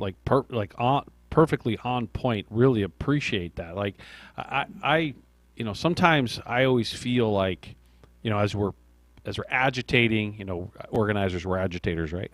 as we're agitating the space, sometimes people look at you like you're crazy. And I'm like, that's okay, because if you don't think a little crazy, if you don't think a little bit, a little too assertive or too aggressive, then you're just going to do the status quo. And the reality is if you're not pushing, they're going to be pushing on you, and they be in the corporations or institutions. And I just think it's really important for us, like this moment with Utah, right? If they were to bring something like that to San Bernardino County or California, I'd be calling for everybody needs to walk off the job. Like, let's go. Like, enough. We have got to get into a space where we're getting more and more people. This is what we're doing with the Amazon campaign across the country. As you've seen firsthand, as obviously millions of people saw in December, workers are getting more and more comfortable with withholding their labor, and more comfortable with their right to withhold their labor. And what we're finding on such a massive scale is that workers just don't know they have that right. That right to withhold their labor, that legal right for them to do what they're doing, that the more they understand and believe, and then they understand that the ultimate power isn't just for them to have the right, it's to exercise it collectively. And once they exercise it collectively, they kind of look at each other and go, all right, we got this. This is how it works. And the aha moment kicks in, and they realize the boss no longer has control. Here in San Bernardino, the Amazon workers, I don't know if you read about it, but during the fires in September, they shut down the operation, pulled the manager out and said, you didn't shut this operation down. It's unhealthy. We're shutting it down. And then they shut it down for the next 2 days with pay. Oh, wow. Workers did that. Good for them. Good for them. I'm always very excited to see movements that come up, like the Occupy, and I'm like, okay, America's going to wake up and see what's happening in our country and the fact that corporations are just full of greed and taking over. And I'm always, Randy, waiting, okay, is this going to be the next thing that's going to help us really take control? But I've just realized after a long time of saying that and waiting that nobody's going to do that except for us. That's correct. Folks in the labor movement. powerful room attendants and UPS workers that believe in themselves and get past their fears, like you said. It's also exercising that right to protest, that right to strike, that right to withhold what we know that we've got to give this nation, is also, protecting it. It's also making sure that it's available for others. And so, my hats off goes to every worker that gets uncomfortable and pushes back against this corporate greed. And I know that I've been in the correct place for the last 33 years, pushing alongside people like you, Randy. Well, yeah, it's so like the transformative nature of workers taking that step is incredible to watch. It's like so beautiful that you can see their head is held a bit higher. They've kind of got this walk on them that's a little bit different, and they're like looking for it. They're like looking, okay, where's the confrontation now? And to see that versus keeping the head down is always an incredible transformation. And as an organizer, you can see it in the body language. Like, as I do, knocking on those doors, and you could see it. It's the difference between when you knock on that door and someone's looking over your shoulder going, can someone see you? Versus, yeah, come on in. We're going to go knock on the next door together. Like that spontaneity and that ability to just, get there. And sometimes they're not even sure what the plan is. They just know it's right because they're connected to that energy. I see you smiling, and you the energy's popping out of you right now because you know what I'm talking about. I know it. I felt it. I've been part of it. I've been helping lead it, and I've been a part of just feeling energized by the group. And you talked about how you would respond if devastating things were to come to California. And I think it's a moment that we've got to think outside the box, right? In innovative ways, Randy. We need more people to think that whether or not you like Donald Trump, he is shaking the foundation of how things have gone. Our members, our future members, America's working families deserve that we shake the foundation for their benefit.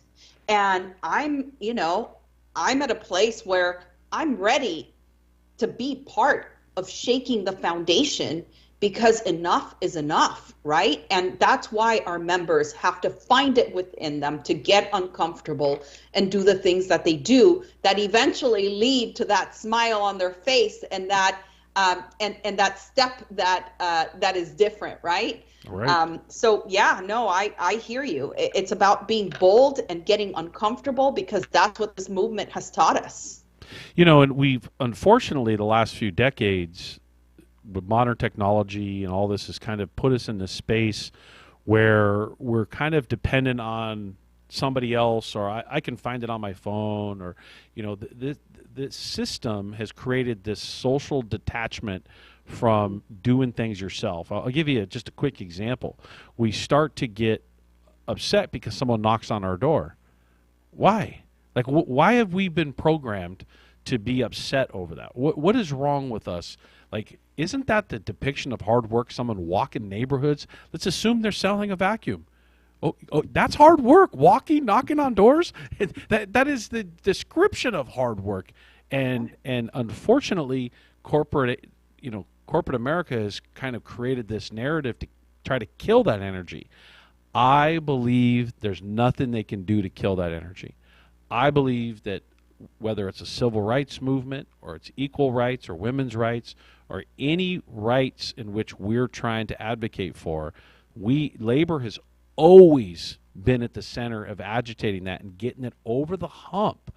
And it's up to us right now in labor to step out and say, all of you public employees in Utah, withhold your labor now. All right, maybe we got to break the law for you to recognize that you need these workers more than you're willing to respect them by tearing away their collective bargaining rights. I don't know, maybe that's too aggressive. I don't think it is. I think they need to be afraid that workers can do that. And once workers understand that on a large scale, it becomes powerful, extremely powerful. Indeed. I couldn't agree more with you. This is such a refreshing conversation. I'm really enjoying your thought process and what you see you see as a whole. Well, in help the me movement. get this message out, man. You let me know what I got to do, who I got to have on this call, on this show, where I got to go. Like, let's agitate it, kick that door in, and let's say, hey, let's make something happen.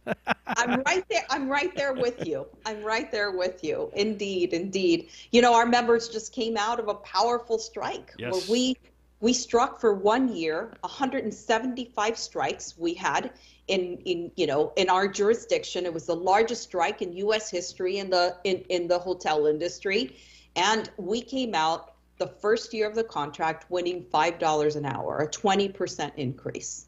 And in subsequent years, we won other raises, and we did this despite all the money being thrown at us, right? And I'm really proud that we got that far. And we have to keep pushing ourselves in the next level because, again, rent is getting too expensive. Eggs are continuing to rise despite what we've heard, right? Correct.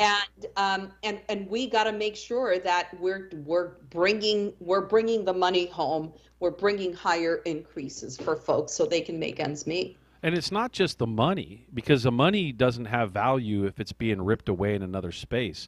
And That's quite true. frankly, the money doesn't mean as much if you don't have respect and dignity on the job. A union contract makes sure you have all of that. And I agree with you 100%. What's the use if you make 10% more, but you need to quit because you're being disrespected or your mental health is struggling because of a bad boss, right? Or you're not getting enough hours. Absolutely. The most important thing that we have in our union contract is our respect, and we uphold that, and we make demands every contract cycle to ensure that we are getting that we're getting more and more respect in the language portions of our contract. so, is there anything you want to wrap up on before we close this segment? Thank you so much for coming on the show, and let me know what we can do to help get this message out, and if there's something you can do, or somebody to get on, or you need me to ask somebody to get on, and what do you think of this? Is this fun? I love it. I'm frankly, I'm a little good surprised that this is happening, and I don't know how I didn't tune in beforehand. So I'm super excited that you're dedicating the time that working families need, and I want to figure out how to grow your base of listeners so we can get this message out and we can get people used to hearing us in the radio. I'll just say that Let's get one of your strikers on the show, on a future show. They can talk about what they did over that period of time to achieve those things you just described. Completely. Would love that. I would say, I think as parting thoughts, that, we have a lot that we have to contemplate and how we're going to move through, with workers' rights and just rights in general as we go through the next 4 years. I know that I have a lot of thoughts about it. I headed the Democrats in Orange County for a good 6 years, been part of the Democratic Party for 10 years with one single purpose, and that was to put workers right smack in the middle of the party. And yes, that means winning campaigns, but with candidates that believe in making sure that unions are strong. I am now running for assembly to make sure that we have a former worker, a union leader, advocate and bring workers back into our party. And so I hope that you would look at my candidacy and contemplate. I'm running in the 67th Assembly District, and we need an organizer to be in Sacramento and bring in all the voices of workers across our industries and be able to legislate on their behalf. And we need you to carry a right to organize bill, and let's get card check in the private sector for the state of California. I know that people are going to argue there's a preemption to it. I believe there's a legal argument to override it. If you could do right to work, then you can have card check. They got to go hand in hand. Like, don't tell me you can deauthorize union dues, which is governed by the National Labor Relations Act, but I can't, as a state, say you have card check in this state to help workers get to a faster process to organize, because clearly the National Labor Relations Board is broken. And let's create that path for workers. Let's not give up because we don't like the election outcome. Let's get engaged in this space and let me know what I can do to help you. We're all in to make this happen. Thank you very much for coming on the show. Really appreciate it. And what we'll do is connect with you how you can share the show, but also let's get somebody on the show that from a worker, some workers, maybe 2 or 3 workers, get them in here in the studio and they can talk about how they achieved such success in that last cycle. Delighted. Thank you, Randy, for having me on, for hearing my voice, and for lifting working families up. Anytime. This is Randy Corrigan of the Worker Power Hour, KCAA 1050 AM, 106.5 FM, the Teamsters 1932 Broadcast Network, airing live from San Bernardino. Take it away, Mark, on a quick break.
That is a great song. I love that song. It's like, at least for me, that's a great song. This is Randy Corrigan, Worker Power Hour, KCAA 1050 AM, 106.5 FM, and Teamsters 1932 Broadcast Network, streaming all over the world from what we understand. And we're live from San Bernardino on our live show. I know you may be listening to this later on a podcast, but I will always pick a fight with someone who just says podcast. I love the fact that we actually have a live show. So thanks for that song. What's the name of that song, Mark? Don't Stop. Don't Stop. Right. That's Fleetwood Mac. Fleetwood Mac. That's I don't know anybody who dislikes that song. Yeah, you don't like music if you don't like right. that song. If you dislike that song, maybe you heard it. It's just a feel-good song. Yeah. How was she? There's a lot of energy in that lady. Yep.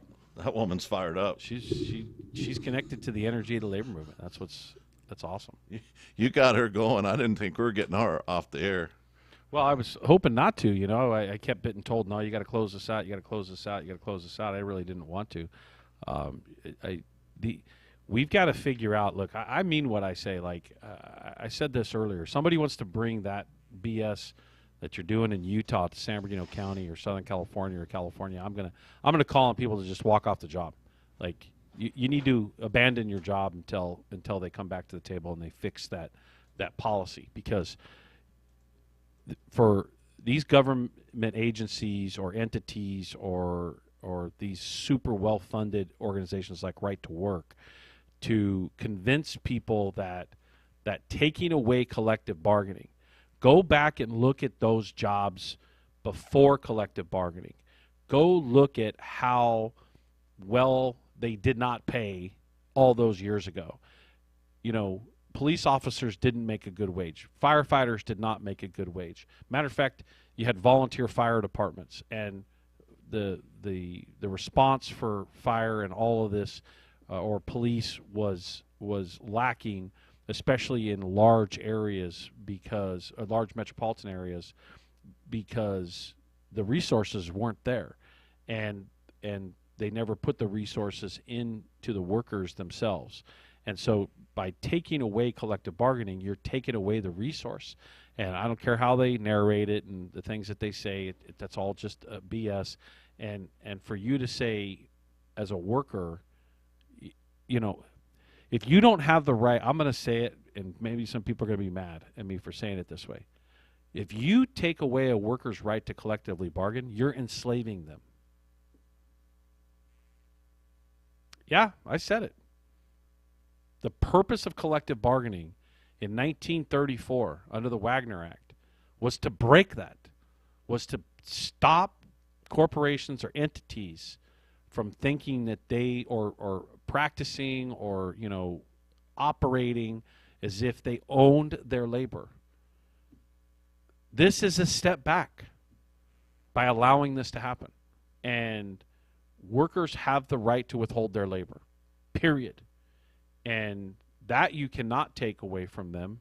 You try to take away from them. They try to do it by policy over and over again in this country. I hear people say, oh, I'm a public employee, I don't have the right to strike. That's not true. You actually do.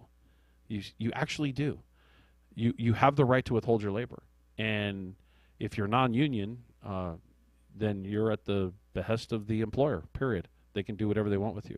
So it's important for us to not allow this moment to just skirt by us, because, oh, well, all these people they're getting rid of are federal employees. They're not. It's not a county employer or my city. That doesn't affect me. Yes, it does. Absolutely, it does.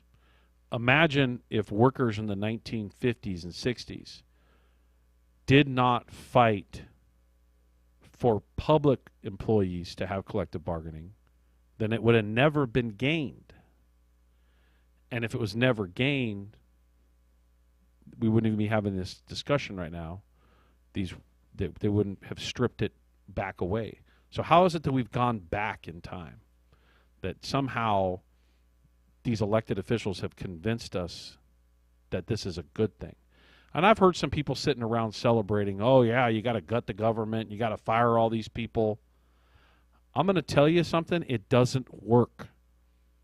3 decades of doing this job, it may sound good, but it does not work that way. If you see most of what they've tried to gut here recently, some of it they've had to pause because they realized, think about all of those executive orders that they gutted some programs that then realized, oh, yeah, we got to pause that. That means they didn't know what they were doing to begin with. That means when you took the position to gut something and you decided to lay people off or fire people, let's use NASA as an example. Oh, we're going to get rid of all these people at NASA, and then they had to step back. Well, wait a minute, well, maybe not. And it's happened in all kinds of departments. So this attack on public employees, most people don't even understand how important those roles and responsibilities in those jobs are until it actually affects them. And so if you think it's not going to come to your doorstep someday, you're wrong. It will. And if we do not do something about this, and you know, I'm actually, as soon as the show's over, I'm going to pick up the phone, I'm going to call some people in Utah, and I'm going to be like, let's organize something. I don't know what I can do from California, but let's organize something where we encourage public employees to actually walk off the job. You know, have all the cops not go to work one day and announce it. Hey, this is the day we're not going to go to work. You won't respect our collective bargaining, so we're not going to go to work starting on this day. So, you know, figure out, go hire some private security or something. Imagine the panic that would set in just from that alone. We've stopped using our collective power because we've just thought we could depend on everybody else to. And so all of you listeners that are members of 1932, don't you sit back and allow yourself to fall in a trap of whether you supported Donald Trump or you didn't. Don't fall into this political trap on the wedge issues. Pay attention to the policy that's negatively affecting you or your coworkers or other members of the union or members of other unions. Because an attack on any public bargaining, public sector bargaining, or any bargaining. So now I find it funny, oh, well, maybe it's just the public sector, but the right to work bill is rising up in Congress now. Then that's an attack on private sector. And they're absolutely today attacking the nominee for labor secretary because she supported the repeal of right to work across the country. And so they're attacking her over that issue. I heard it myself. She openly said that, and unfortunately, she succumbed to the pressure and said, yeah, I don't support that now. I've backed off of that. I've backed off of the support of repealing right to work nationally. Huge mistake. I'm sorry. Huge mistake. And I'm actually apologizing just because I'm filling words here, but I'm not sorry. Huge mistake.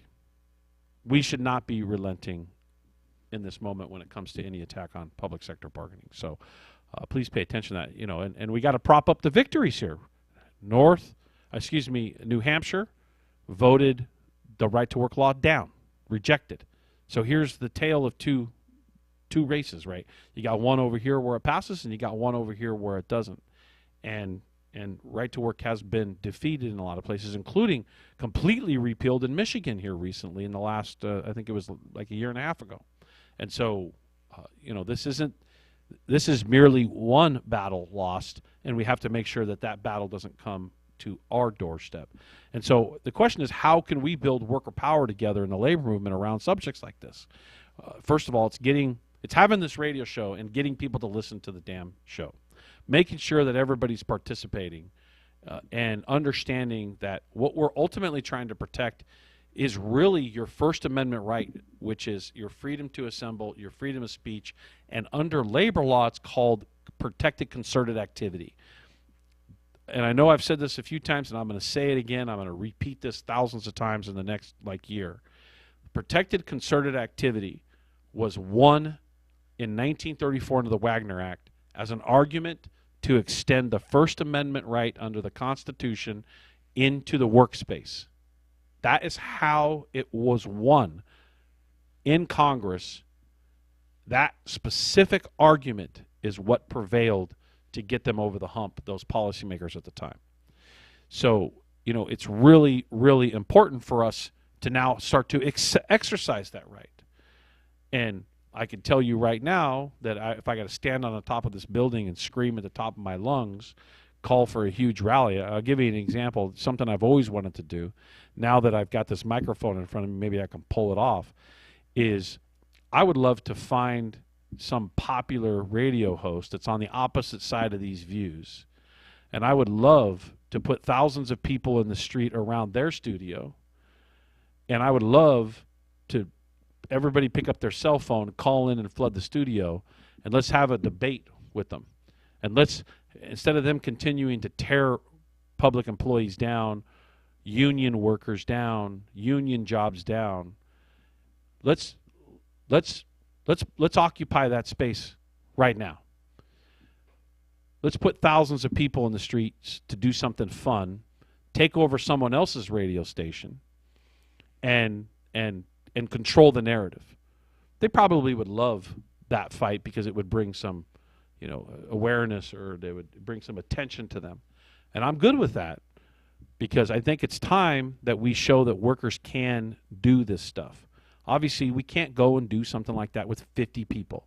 You have to literally put enough people in the streets that it catches, you got helicopters over and everybody's looking at it, and news stations like, what's going on in wherever city this is or wherever state this is, and create that peaceful confrontation. I'm going to use the word confrontation, but I don't mean confrontation and conflict and violence. I mean it in a peaceful way. So we have to do that. I mean, again, let's imagine Utah. Let's imagine if he signs it on Friday and Monday they don't go to work. Imagine that. What's going to happen? What's going to happen is they're going to come to their senses. They're going to have to change their mind. Ain't that right, Robert? Maybe I'm not firing anybody up here. Maybe I'm the only one that's fired up. If you're fired up, let me know that you're fired up. Damn it. I'm getting worked up about this. So let me talk about some quick news. IBT news, workers at the Hard Rock Casino joined the Teamsters. Slot attendants at Hard Rock Casino in Rockford have voted by an overwhelmingly 98% to join Teamsters Local 325. The slot attendants joined more than 5,000 Teamsters in the casino and gaming industry nationwide. They also joined valet and warehouse workers that are already represented by 325 at the Hard Rock Casino in Rockford. New Hampshire Teamsters celebrate House vote against right to work bill. Teamsters Local 633 is celebrating their successful mobilization against the anti-worker legislation after the New Hampshire House of Representatives voted for infinite postponement of any further progress on House Bill 238, which would impose a right-to-work law in the state. Right to work is a lie designed to weaken workers' rights and lower wages. As a reminder, download the KCAA app at the Apple Store or Google Play Store. Once again, we need to grow our rank and file and spread the union message. We're trying to do everything we can, with even as going so far as to doing this radio show. And it's hard every week. Get in here, have some guests, me to try to dedicate my time, work my whole schedule around doing it. But, the energy I had from Ada here just a few minutes ago, and seeing her get fired up because she's watched workers control that space before, we know it's possible. We know we've seen workers do the impossible before. In America, we wouldn't have minimum wage and basic rights. We wouldn't have breaks. We wouldn't have weekends. We wouldn't have some of these staples that we take for granted now if it wasn't for workers that did something similar. Tens of thousands or hundreds of thousands of workers 100 years ago or 70 years ago withheld their labor for a certain period of time to win these things, to win a holiday or to win safety on the job or to win something. And we need to immediately get back in that space. It is important that we do not miss this moment. And if we're going to just sit around and be upset, mad, we don't like this law here, and then the reverse is true. When things go our way, we have a tendency to get kind of apathetic. Oh, we don't want to upset the apple cart because things are going our way. And I understand that. There's some truth to that to a degree. But if you allow yourself to become so apathetic that then as soon as policy changes, you're whipped around by it, well, you're going to be the victim of someone else's greed, which is what you see right now and today. And so for all of our listeners out there, I'm trying to prepare you. I know many of you are probably still waiting for me to respond to the I'm in. I still have text messages coming in. We are going to respond. We are going to give you some tasks. We are going to expand that. We are going to do some of these crazy things, I guess someone would call it. We are going to really, really get assertive in this space because we need to prepare ourselves. Some people say, oh, you're in California, you don't have to worry about it. That's not true. If national right to work passes, that means all the private sector in California is going to be negatively affected. And so we can't wait around. What we're going to have to do is ask legislatures, ask city government, ask any form of or municipality to start passing rules and laws that protect workers. Because if you can see that somebody gets elected and they just fire all these people that are not supposed to be terminated by the president, that are there to protect working people, OSHA, NLRB, all of these areas that were built to protect working people. If you see that someone could just ignore the rules and terminate them, then we also need protections at the city level. We need protections at the state level or the county level or other municipalities, because if it goes from one president to the next and these things get flipped back and forth, you run into a state of stagnation. And maybe what we need to do is make sure we pass those laws. As you heard me say, and Ada got really fired up when I said, let's pass this right to organize law in California, and I gave her just a tidbit of the legal strategy behind it. She was like, oh, I'm in on that. We got to get more people convinced of that, to whether it's in California, New York, or quite frankly, any state in the country, getting it to where workers have that protection and that right that's not bound by a federal rule that is succumbed to one individual. And so we're building worker power here at 1932. How are we building worker power? We're building worker power by talking to our friends, talking to our neighbors, talking to our coworkers, and we're encouraging them to build a union, and we're showing them that being in a union is the only way we are able to have long-term protections on the job. And we encourage them, agitate them into this space, and I've seen thousands of people venture down this road. And in the end, we know that the most protected space for a worker is under a union contract. And so we have to build worker power. You see the buses, you see the billboards, you obviously see the radio station, you see all the things that we're trying to do. We're doing our part, now you got to do your part. Your part is engage, your part is participate, your part is getting involved, and your part is activating and getting there. Long-time organizer, first-time radio host. This is Randy Corrigan in the Worker Power Hour, KCAA, 1050 AM, 106.5 FM. Don't forget, we're also streaming live. Teamsters 1932 Broadcast Network, live from San Bernardino.